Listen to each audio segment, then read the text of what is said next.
everybody, welcome back to the channel. This is Rob at Smirking and Reviews, back to talk about Season 3 of The Handmaid's Tale. We're on Episode 9. It's called Heroic, so full spoilers if you have not seen this episode.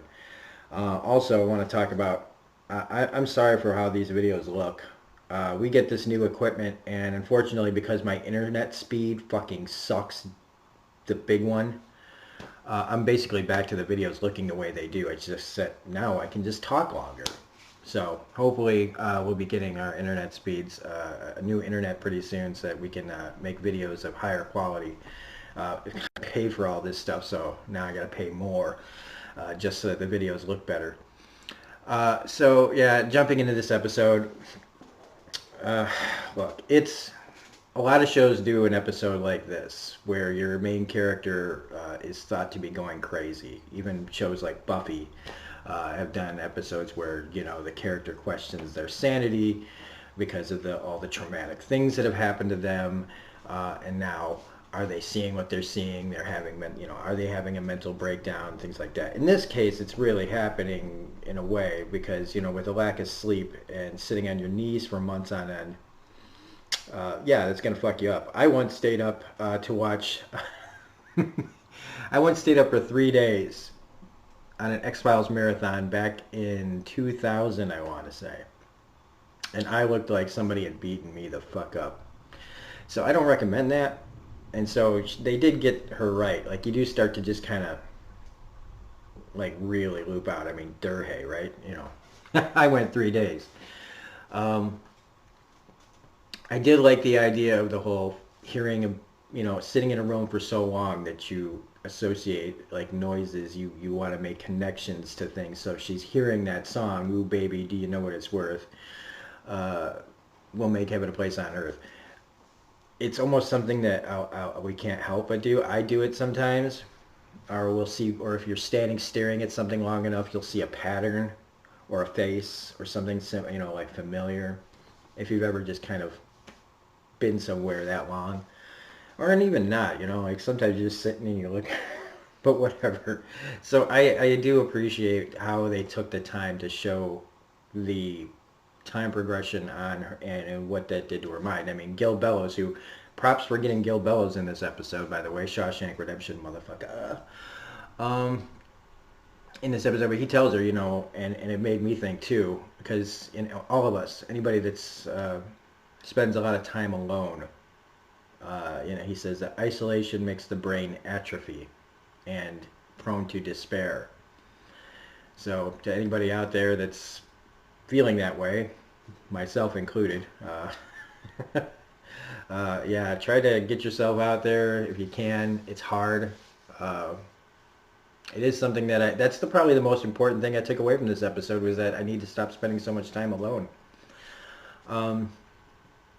But other than that, I just kind of felt like we had to get, this is almost, it's an important episode for the character of June, but it feels like filler because she just needed to, it's also the reminder episode of why she's doing what she's doing.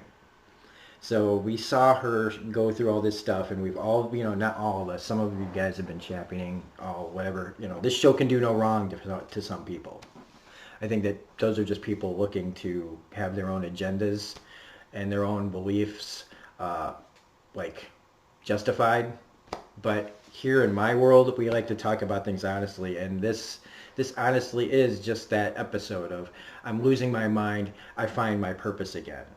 And we needed that. The show kind of did, because it was becoming like, what is going on?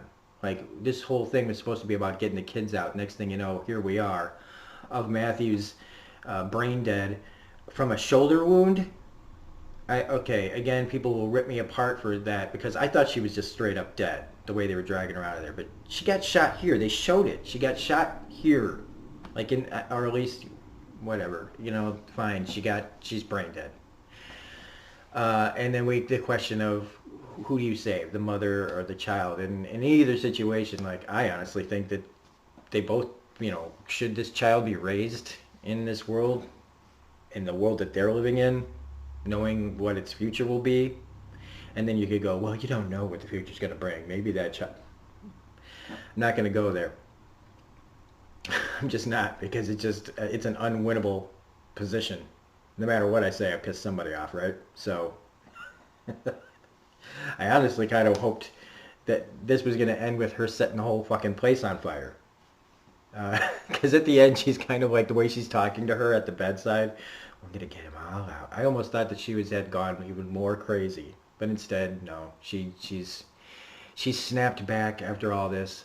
Also, that the attack on Serena Joy was like how was there any other way that was gonna go? But I guess you see, because it's weird because Serena Joy walks in there, gives her like the dead eyes, kind of just like, ugh, there's June. But then she stays behind for some reason because plot. Because I would have just ignored her and left. Been like, fuck June. I mean, that's how I feel like Serena Joy would be. I remember last time they saw each other, right? She's like, I just want to be rid of you. But instead, she just goes back. And maybe she can't help herself. But, you know, the whole holding her hand behind, like, obvious that there's something there. Like, I was just like, how are they going to pull this off? And honestly, I felt like they pulled this off terribly. But there was no real way, like, unless they were planning on her just slitting her throat, you know, that would have been, but that's unceremonious, you know, and it wouldn't have been a good enough death. I would have thought that in that situation, if it had gone that way, no, no. But it would have been more like how things are in real life, that shit just happens. I actually thought also, again, you know, like last episode with Aunt Lydia, that maybe Aunt Lydia was going to get killed here too. But no, no, again, you know, I thought that that would have been fitting that Janine, and again, I always forget her name. I called her Jane last episode. I can also call her One Eye. When June has that change of like, you know, that I don't know how you want to put it, but she gets herself back to the way she wants to be, I guess, and she turns around to go back into the hospital instead of leaving to be with the dead of Matthew, because of, you know, the way she felt and how she feels now. So somehow, you know, the Grinch that is Aunt Lydia's heart, you know, grew 2 sizes that day and went back in to give old Janine the eye patch. You know, I love this. The abuser and the abusee coming together. Again, something I can understand because I'm living with an abuser, a past abuser myself. Um, and just that kind of creepy, I'm telling you, man, Janine and her, if they have, one of them has to kill one or the other, right? Because I actually thought that that would have been a perfect moment for Aunt Lydia to die. Is that she turns around like June to go back and do something in her brain, which is kind, and let her, because she didn't let her keep her hair in her face, give her the eye patch, and just thinking, you know, I've done something good, then all of a sudden Janine just cuts her throat. That would have been beautiful. And I think it would have been fitting, you know. And I think that it also would have given us a little bit of hope that things are going in a certain direction. It's starting to feel like I'm talking about Man in the High Castle at this point, where it's just more misery on parade. People diss me on my reviews for Man in the High Castle because they think that I want some like super patriotic America wins, you know, ending. If anybody really knew me, they know that I don't really give a shit about patriotic, pro, you know, yay America endings. And here, the same here. Like I don't necessarily want, you know, everybody to walk out hand in hand, because it's just not realistic. But I do feel that that was the perfect moment to kill Aunt Lydia. But apparently not. Again, I really do like the addition of Gil Bellows, even though he's probably only going to be in this one episode.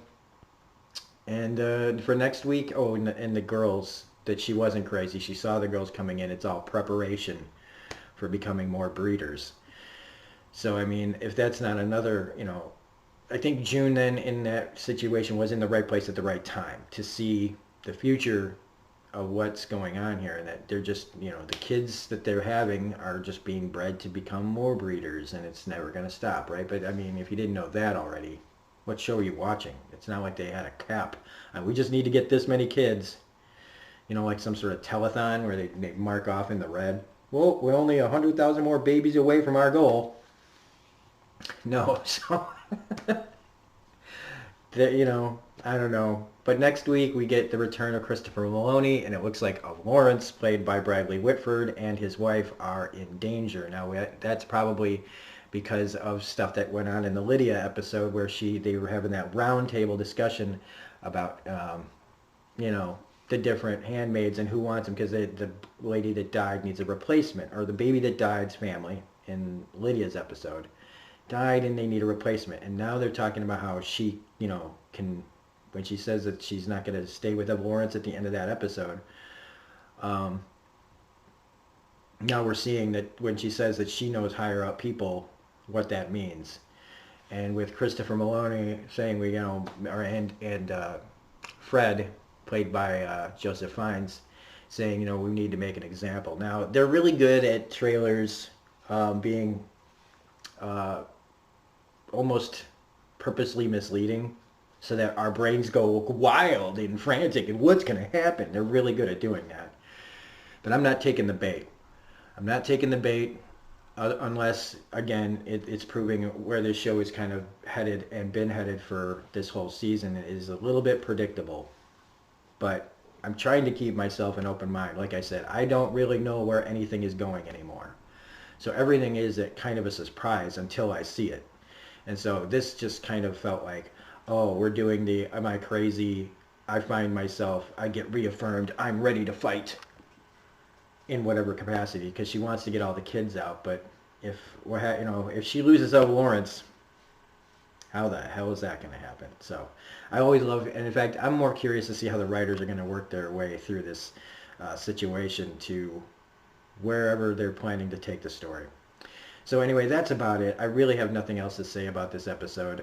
It's, like I said, it's pretty straightforward. And you know what? Honestly, thankfully, I kind of needed a simple episode to talk about rather than something that's going to hurt my brain, because I've been putting too much on my brain as it is already.